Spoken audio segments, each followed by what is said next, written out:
주님이 말씀하시면 됩니다라는 제목으로 이 말씀 은혜 나누기를 원합니다. 우리 하나님은 전능하시죠. 모든 것이 가능하신 분이고 또 전지하셔서 모든 것을 알고 계신 분. 그리고 이 세상을 창조하신 창조의 주인이기도 하시고, 창조하고 그냥 세상을 내버려 두시는 것이 아니라 하나님의 선하신 뜻 가운데 이 세상을 섭리하시고 다스리시는 하나님이시죠. 우리 인간의 생사화복도 주장하신다 그럽니다. 사람이요, 이 내일 일을 알지 못하며 살아가잖아요. 얼마 전에 그 뉴스를 보니까 서울 그 한복판 큰 도로에서 차가 지나가는데 갑자기 땅 꺼짐 현상이 생긴 거 아시죠? 20m 반경에 땅 꺼짐이 생겨서 그 도로를 지나가는 그 하얀색 카니발 차량은 땅 꺼짐 끝에 살짝 걸려서 튕겨져서 그나마 조금 부상을 입고 살아났는데, 그 뒤따르던 오토바이 한 대는 땅이 갑작스럽게 꺼지는 바람에 20m 낭떠러지 아래로 추락하는 일이 벌어졌습니다. 여러분, 그 도로를 달리면서 그런 일이 나에게 일어날 거라고 누가 생각이나 해보겠습니까? 사람은 이처럼 내일 일을 알지 못하는 연약한 존재라는 것을 또 한 번 그 뉴스를 보면서 절감하고, 하나님 앞에 우리가 자신하며 살아갈 수 있는 것이 아무것도 없구나. 날마다 주님 의지하고 주님의 보호하심과 인도하심을 우리가 기도하며 나아갈 수 있기를 주님의 이름으로 축원합니다. 그러니까 찬송가 가사에도 내일 일은 난 몰라요. 우리는 한 치 앞도 알 수 없어요. 어제까지도, 아니 오늘까지도 아무 문제 없었던 사람이 내일 당장 어떻게 될지 우리는 알 수가 없어요. 그러면 제가 예전에 저희 아버지를 간병할 때 그 요양원에서 들려오는 이야기를 제가 듣게 됐는데 너무 기억이 생생해요. 뭐냐 하면 할머니가 이제 아파 계셔서 누워 계셨단 말이에요. 휠체어도 타시고 병간호를 받으셔야 된단 말이에요. 그런데 며느리가 간병인과 이제 교대하면서 이렇게 간병을 하더라고요. 여러분, 며느리가 간병해 준다는 게 이게 쉬운 일은 아니잖아요. 그리고 우리 며느리한테 잘 해줍시다. 아니 정말 뭐 옆에서 제가 지켜보는데 지극정성 잘 해요. 근데 뭔가 이 옛날 그 시어머니들은 며느리 그러면 왜 이렇게 좀 유독 아들처럼 대하지 않고 딸처럼 대하지 않고 좀 뭔가 이렇게 못마땅한 그런 거 있잖아요. 제가 병원 안에서 볼 때는 그렇게 잘 시어머니 이렇게 간병해드리고 하는 것 같은데, 사사건건 이 시어머니는 며느리가 못마땅한 거예요. 예, 맞아 나오네. 막 욕도 하시고, 잔소리도 하시고. 그러니까 이제 며느리 입장에서는 너무너무 피곤하기도 하고 지치기도 하겠다라는 생각도 들어요. 그런데 그러니까 시어머니 혼자서 계속 뭐라고 이제 막 욕하고 떠드시는 거예요. 전현이 뭐 날 잡아먹을 년이다 뭐 하면서. 그러면서 마지막에 했던 말이 기억나는 게 뭐냐 하면, 야 이년아, 넌 내가 빨리 죽기를 원하지, 응? 오는 데는 순서 있어도 가는 데는 순서 없어 이년아, 막 이러더라고요. 야, 오는 데는 순서 있어도 가는 데는 순서가 없어. 야, 그 말이 참 맞는 말이긴 한데 그 할머니 입에서 들으니까 참 신기하기도 하고 참 쇼킹하기도 하더라고요. 여러분, 제가 선배 목사님 통해서 들은 이야기인데요. 그 선배 목사님의 교회에 성도가 있었답니다. 부부인데 어느 날 이 아내분이 암 선고를 받으셔서 6개월이라는 시한부 선고를 받은 거예요. 너무 갑작스러운 일이라 가족들 모두가 놀랐고, 그 남편도 되게 놀랍고 안타까운 마음에 병원에서 나머지 6개월을 보내야 되는데, 내가 간병인 쓰지 않고 내가 평상시에 잘해준 것도 없는데 6개월 동안만이라도 아내와 좀 같이 있어주면서 간병을 해야 되겠다. 이런 생각에 이제 병원에 함께 있게 됐습니다. 병원에 있는 시간이 길다 보니까 이 남편분이 시간도 무료하고 해서 병원에 있는 김에 나도 좀 건강검진하면서 좀 한번 내 건강도 체크해볼까 하다가 이렇게 건강검진을 했는데 이 남편도 암이 발견되고 오히려 이 남편이 3개월 만에 먼저 세상을 뜨고 이 6개월 시한부 선고를 받았던 이 아내는 잘 회복이 돼서 건강을 되찾았다고 이렇게 얘기하시더라고요. 그래서 그 말씀을 하시면서 사람은 내일 일을 알 수 없구나. 우리가 우리 자신을 이 세상 어떤 것도 확신을 가지고 살아갈 수 없는 것이 연약한 저와 여러분들의 유한한 인생이기 때문에 날마다 우리는 주님의 도우심을 구하고 또 주님의 인도하심을 바라는 그런 신앙생활 할 수 있기를 주님의 이름으로 축원합니다. 오늘 본문은 예수님께서는 이전에 한번 다녀가셨던 이 가나라고 하는 지역, 예전에 물로 포도주를 만드셨던 이적을 베푸신 그 장소에 예수님이 다시 한번 방문하신 내용입니다. 그런데 그곳에서 예수님이 한 사람을 만나게 돼요.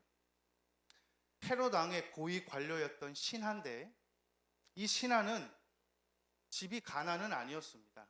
자기가 살고 있던 곳은 가버나움이라고 하는 동네였어요. 근데 이 가버나움이라고 하는 동네에서 예수님이 방문하셨다고 하는 그 가나까지의 거리는 약 34km 정도가 됐다고 합니다. 그러니까 여기 양주에서 한 일산 정도의 거리 되겠죠. 그런데 그곳에서 한 사람을 만났는데 이 헤롯 왕의 고위 관료였던 이 신하. 근데 이 신하가 예수님을 찾았던 이유가 자신의 아들이 중한 병에 걸려서 지금 다 죽어가게 생긴 상태이기 때문에 예수님 만나서 이 아들의 중한 질병을 낫게 하기 위하여 지금 한 걸음에 그 소식을 듣고 찾아 나서게 됐습니다. 여러분, 왕의 고위 관료 신하라고 하면 사회적인 지위도 있었을 것이고 또 어느 정도의 생활적인 경제적인 부도 있었을 겁니다. 이 정도 되면 여러분 좋은 약은 다 써봤을 거예요. 이 정도 되면 좋은 의사들을 다 찾아봤을 겁니다. 아들을 낫게만 할 수 있다면, 고칠 수만 있다면 어떤 방법을 써서라도 낫게 하고 싶은 것이 부모 마음 아니겠습니까? 여러분, 자식이 아픈 거하고 남편이 아픈 거하고 느낌이 같아요? 달라요? 어떻게 달라요? 자식이 아프면 내 마음도 아프고, 자식이 아프면 마침 내가 뭘 잘못해서 아픈 것 같고, 남편이 아프면 나가서 저 뭔 짓을 하길래 저렇게 아픈가, 그런 거예요. 예, 이게 좀 다르대요. 예, 자식이 아프면 차라리 내가 아팠으면 좋겠다, 이런 심정인데, 그와 같은 마음이 이 왕의 신하의 마음이지 않았을까 싶어요. 그래서 할 수만 있다면, 나을 수만 있다면 내가 이 먼 거리를 멀다 느끼지 아니하고 빨리 가서 우리 예수님 만나야 되겠다 하고 지금 예수님께 나아가서 간청하는 겁니다. 예수님, 저에게는 한 아들이 있는데 지금 심한 중한 병에 걸렸습니다. 빨리 우리 집으로 함께 가셔서 죽어가는 내 아들을 위해서 기도해 주시고 말씀해 주시면 내 아들이 나올 수 있겠습니다. 예수님이 머뭇머뭇거리십니다. 여러분, 애간장이 타죠. 빨리 지체하지 마시고 예수님 모셔가고 싶은 마음이 부모의 심정인데 머뭇머뭇하다가 예수님께서 말씀하시는 겁니다. 내 아들이 살았다. 여러분, 지금 모시고 가고 싶은 마음입니다. 집으로 빨리 예수님 데려가서 빨리 안수 기도 받고 빨리 예배 드리고 이렇다 저렇다 어떤 결과를 얻기를 원하는데 예수님은 이동하지 않으시고 그곳에서 그냥 내 아들이 살았다라고 말씀 한마디만 하시는 거예요. 여러분, 보통 평상시에 일반 사람들 같으면 예수님 그런 거 필요 없고 빨리 함께 가십시오. 여러분 이렇게 해야 정상인데 이 왕의 신하는 그 말을 믿고 네 아들이 살았다라는 그 말을 듣고 즉시로 자기 집으로 지금 돌아가려고 하는 자세를 취하고 있는 겁니다. 여러분 예수님이 가나에 오셔서 가버나움이란 먼 곳에서부터 가나에 예수님을 만나러 오는 이 과정까지도 사실은 일반적인 모습은 아닙니다. 왜냐하면 예수님을 만나야 무슨 소용이 있을까라는 기대감이 없고 믿음이 없으면 거기까지 갈 일도 없죠. 그리고 네 아들이 살아있다, 네 아들이 살았다 라고 하는 그 말씀 내가 아멘으로 받아들이지 않고 확신을 가지 않으면 그냥 예수님 그 자리에 내버려 두고 나 혼자 집으로 돌아가려고 하는 그런 자세를 취하기도 않겠죠. 그런데 이 왕의 신하는 듣고서 믿음이 생긴 겁니다. 가나에 예수님이 오셨다? 가나라고 하면 아까 말씀드렸다시피 이전에 물로 포도주를 만드셨던 큰 이적을 베푸셨던 장소였기 때문에 아마 그 지역과 그 인근 지역의 사람들이 그 사실을 모를 리가 없었을 겁니다.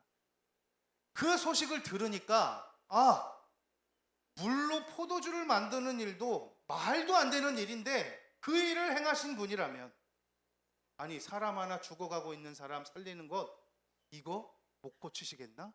하는 믿음이 생긴 겁니다. 그리고 현장에 가나에서 예수님을 만나서 네 아들이 살았다 하는 말을 듣고 그 말을 듣는 즉시 이 사람은 불신이 아니라 믿음이 생겼다는 것을 알 수 있는 것이 행동하잖아요. 자기 집을 향해서 돌아가잖아요. 내 아들이 살았을 것을 나는 확신해. 왜냐하면 예수님이 지금 말씀하셨으니까 하고 지금 돌아가고 있는 겁니다. 그래서 여러분 듣는 게 그렇게 중요합니다. 저와 여러분이 듣고 늘 묵상하는 이 하나님의 말씀은 우리에게 생명이 될 뿐만 아니라 믿음을 주시는 은혜가 있기 때문인 줄로 믿습니다. 그래서 로마서 10장 17절에 이와 같은 말씀이 있습니다. 같이 한번 읽습니다. 시작. 그러므로 믿음은 들음에서 나며 들음은 그리스도의 말씀으로 말미암았느니라. 아멘. 세상적인 부정적인 이야기를 많이 듣다 보면요 가지고 있던 작은 믿음도 다 소멸되기 쉬워요. 안 돼, 힘들어, 어려워, 못해 이런 낙심되고 절망적이고 부정적인 말만 계속 듣다 보면 마치 내가 하고 있는 이 모든 일들 그리고 앞을 알지 못하는 내일을 향해 살아가는 불확실성을 가지고 있는 이 시대를 우리는 믿음 없이 그냥 버티고 견디면서 어렵고 힘들게 살아갈 수밖에 없는 연약한 모습을 가질 수도 있어요. 그런데 이 험한 세상을 살아가는 이 과정 가운데 주의 말씀 듣다 보면 우리에게 소망이 생기고 믿음이 생기는 겁니다. 어렵고 힘든 일을 만날 때에도 주님의 말씀이 할 수 있거든이 무슨 말이냐? 믿는 자에게는 능치 못함이 없느니라. 지혜가 부족한데 어떡하지? 누구든지 지혜가 부족하거든 후히 주시고 꾸짖지 아니하시는 하나님께 구하라. 그리하면 주실 것이다. 내가 부족하고 내 힘으로 할 수 없는 절박한 상황들을 만났을 때에도 세상이 다 그런 거야. 너만 힘든 거 아니야. 다 힘들어. 그냥 잠깐 멈춰 있어. 주저앉아. 세상이 즐기던 대로 세상이 원하는 대로 그렇게 그냥 인생을 운명에 맡기는 거야. 그것이 아니라 구하고 찾고 두드리라 말씀하시는 주의 말씀 앞에 우리는 많은 주의 풍성한 은혜를 얻고 누리게 될 줄로 믿습니다. 그래서 우리는 주의 말씀을 듣는 것이 그렇게 중요하고 내 주위의 사람들이 어떤 사람들이 포진되어 있는지도 중요해요. 왜냐하면 그 주변 사람들의 말의 영향을 우리가 서로 주고받고 살거든요. 여러분 긍정적이고 믿음의 신앙적인 말을 듣고 또 저와 여러분들이 누군가를 만날 때에 신앙적이고 성경적인 그런 믿음의 언어로서 위로하고 격려할 수 있기를 주님의 이름으로 축원합니다. 한번 따라하겠습니다. 할 수 있다. 하면 된다. 해보자. 여러분, 어쩌면 이 왕의 신하가 아주 아무런 문제 없이 평범하고 그냥 자녀도 건강하고 하는 일도 잘 되는 그런 일상 속에 살았다면 예수님을 찾으려고 하는 이런 마음이 생겼겠습니까? 아니요. 전혀 그런 마음은 온당한 데 없을 겁니다. 지금 좀 어렵고 힘들고 내 힘으로 다 해봤는데도 안 되는 이런 절망적인 순간을 만났기 때문에 그런 방법이 뭐가 있을까? 내 힘으로는 아무것도 할 수 없는데 그때 예수님을 알게 되고 바라보게 되고 신뢰하게 되는 그 과정으로 하나님께서 인도하여 주신 줄로 믿습니다. 오히려 아들의 질병이라는 이 어렵고 힘든 고통과 절망적인 사건 때문에 예수님을 만나게 되고 예수님을 찾게 되고 예수님께 은혜를 구하게 되고 또 영혼 구원도 얻게 되는 이러한 놀라운 일들, 이런 계기가 마련되기 때문에 저와 여러분들 우리가 살아가는 삶 가운데 날마다 좋은 일만 있을 수는 없을 겁니다.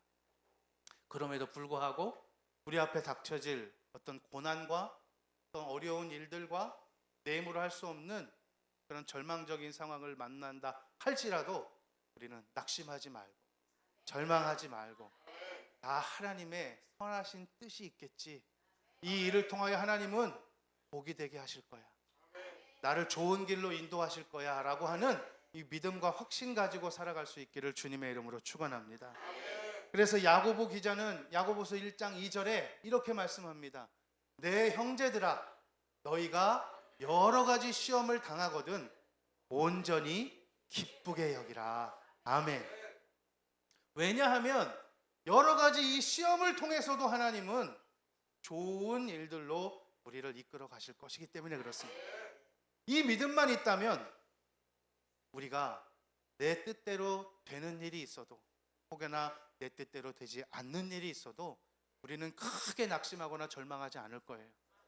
왜냐하면 이 모든 것을 합력해서 하나님은 선을 이루실 것이기 때문인 줄로 믿습니다. 많은 사람들이 이렇게 고난과 이 절망 앞에 실패하는 이유는 처음부터 답이 없어서가 아니라 답을 찾지 않으려고 하는 겁니다. 그리고 답을 엉뚱한 데서 찾으려고 하기 때문에 그렇습니다. 그러니까 이 왕의 신하도 처음부터 예수님 찾은 건 아니에요. 하고자 했던 거 다 해봤을 겁니다. 돈도 많이 투자했을 것이고 시간도 많이 허비했을 것이고 자신의 건강도 많이 소진됐을 거예요. 그럼에도 불구하고 그 잘못된 해답을 찾다가 진짜 해답 대신 예수 그리스도에 대한 소문을 듣게 되고 믿음이 생겨서 지금 이 가나까지 한 걸음에 달려 나왔다면 저와 여러분도 마찬가지입니다. 해답을 다른 데서 찾을 필요가 없습니다. 시간 낭비할 필요 없습니다. 우리는 무슨 일이 있든지 주님 앞에 무릎을 꿇고 기도의 골방으로 나아가서 주님 앞에 묻고 구하며 답을 얻을 수 있기를 주님의 이름으로 축원합니다. 자, 이제 예수님을 만난 이 왕의 신하가 얼마나 벅찬 마음으로 집을 향해서 뛰어갔겠습니까? 34km, 지금처럼 뭐 자동차나 교통수단이 좋았던 시대도 아닐 겁니다. 뛰기도 하고 나귀도 타고 여러 가지 수단 방법을 동원하지 않고 빨리 집에 도착하기를 바라는 마음으로 지금 막 달려가고 있을 때에 맞은편에서 자신의 집 안의 종이 주인의 아들이 나왔음을 확인하고서 막 내려오는 거예요. 그 길 한복판에서 만났습니다. 주인님, 기쁜 소식입니다. 당신의 아들이 회복되어 살아났습니다. 여러분, 이와 같이 기쁜 일이 어디 있겠습니까? 그런데 이 왕의 신하는 그 말에만 그치지 않고 확인하고 싶었던 거예요. 혹시 내 아들이 회복이 되고 살아난 것이 그때에 이 신하들이 무슨 또 약을 먹여갖고 그 약의 효험이 좋은 약을 먹여가지고 살아난 건 아닐까? 어떤 다른 방법으로 살게 된 건 아닐까? 몇 시에 내 아들이 회복되고 살아났느냐 하니까 이 왕의 신하들이 7시, 우리 시간으로 말하면 오후 1시에 그렇게 회복의 징조가 보이고 살아났습니다. 그 시간을 가만히 추정해 보니 예수님이 말씀하셨던 네 아들이 살았다 말씀하신 그때가 분명한 것을 알았기 때문에 말씀하신 그때의 역사가 일어났음을 이 하인이 믿게 된 것입니다. 저와 여러분, 주님이 말씀하시면 됩니다. 예수님께서 요한복음 1장부터 지금 이 요한복음 5장, 아니 그 이후에 나타나는 수많은 예수님의 행적들을 보면 수많은 기적과 이사들이 나타나는데, 예수님이 그렇게 하실 수 있는 가능했던 이유는 예수님은 우리처럼 사람의 모습으로 이 땅에 오신, 육체를 입고 오신 하나님이시기 때문에 가능합니다. 예수님은 창조주이시기 때문에 가능한 겁니다. 태초에 말씀이 계셨다 그랬습니다. 그때에 말씀으로 이 천지 만물을 창조하신 삼위일체 하나님 중에 한 분이 바로 창조주 되시는 예수님인 줄로 믿습니다. 그러니까 예수님이 말씀하시면 그대로 되는 거예요. 가나의 혼인잔치에서도 물을 떠서 항아리 아구까지 채우라 말씀하실 때 순종했더니 그냥 바로 그 물이 포도주가 되는 겁니다. 38년 병자가 예수님 말씀하시는 말씀 한마디에 나음을 얻는 겁니다. 여러분, 오늘 이 하인의, 이 신하의 아들도 내 아들이 살았다라고 말씀하시는 그 말씀에 능력과 권위가 있으시기 때문에 살아난 줄로 믿습니다. 이 세상 천지 만물도 하나님은 많은 것들이 필요치 않았습니다. 말씀 한마디면 되셨습니다. 있으라 하시니 그대로 있었습니다. 저와 여러분이 섬기는 우리 주 예수 그리스도, 여러분, 그분의 입에서 나오는 그 말씀 한마디 한마디가 우리에겐 생명이 되고 능력이 될 줄로 믿습니다. 어려운 일이 있으십니까? 힘들고 고통스러운 일이 있으십니까? 우리가 기도하고 부르짖을 때 주님이 있으라 말씀하시면 우리에게 그대로 응답될 줄로 믿습니다. 내 아들이 살았다 하고 말씀하신 이 말씀은 짧은 한마디 문장에 끝나지 않지만 이 말씀 앞에는 생명이 함께 간다는 것을 기억할 수 있기를 바랍니다. 예수님의 말씀이라는 이 확실한 보증서를 가지고 살아간다면 저와 여러분은 이 험한 세상 조금도 두려워하거나 겁날 것이 없음을 믿습니다. 수많은 질병 가운데 오늘 저와 여러분들이 살아갑니다.